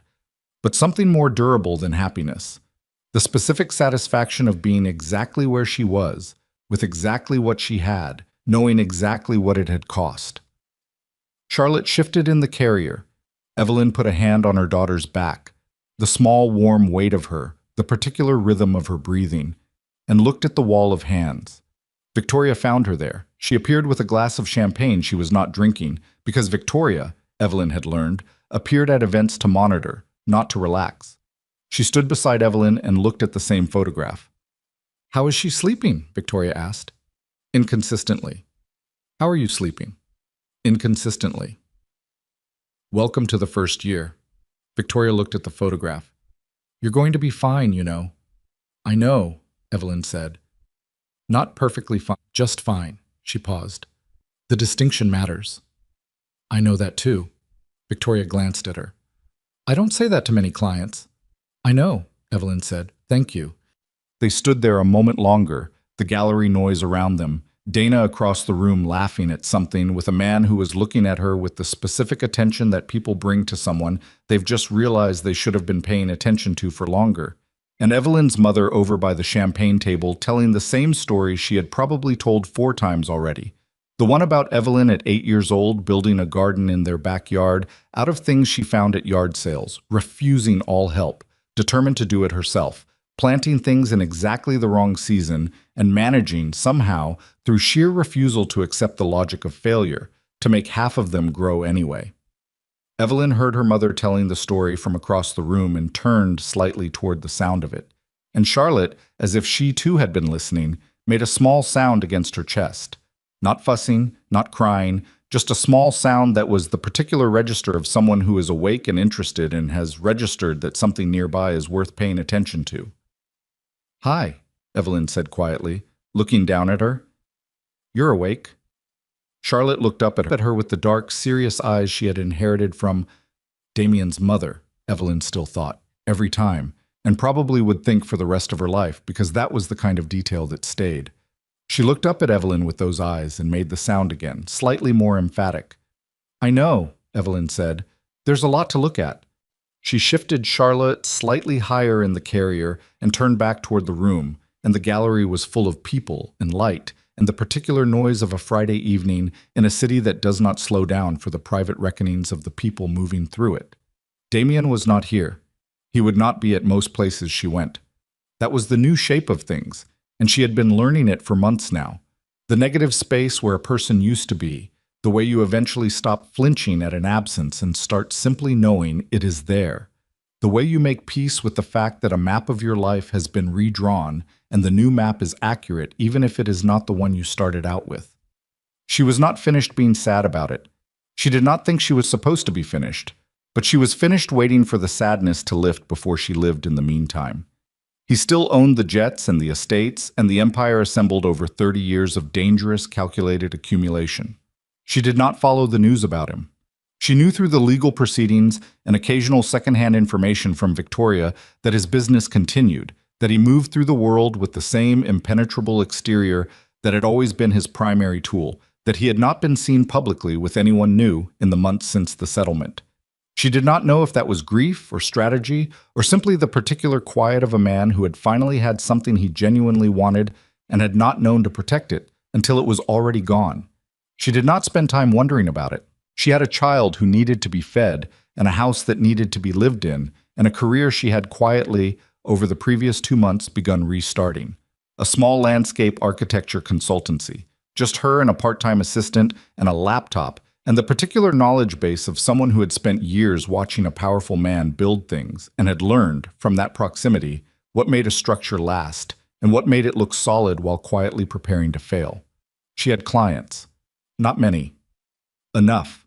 She had a view from her kitchen window in the morning that was not the sweeping manicured grounds of Blackwood Manor, but a narrow backyard with a chain-link fence and the neighbor's half-dead apple tree. And as of last weekend, a small raised bed she had built herself out of cedar planks from the hardware store, in which she had planted, contrary to the advice of every gardening calendar she had consulted, a series of seeds that were technically for late spring, but that she had decided to trust to the particular stubbornness she was apparently known for.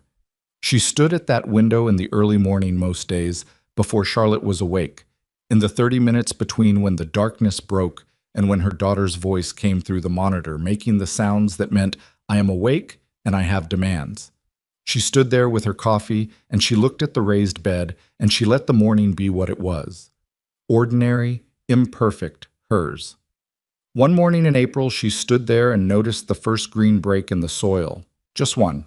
The thinnest thread of new growth, pushing up through the dark earth toward whatever light was available, not asking permission, not waiting for better conditions, just moving toward what it needed with the simple, obstinate intelligence of something that has decided to live. She watched it for a long time. Charlotte's voice came through the monitor, insistent, awake, full of opinions about the morning's arrangements. Evelyn set her coffee down. She went to get her daughter.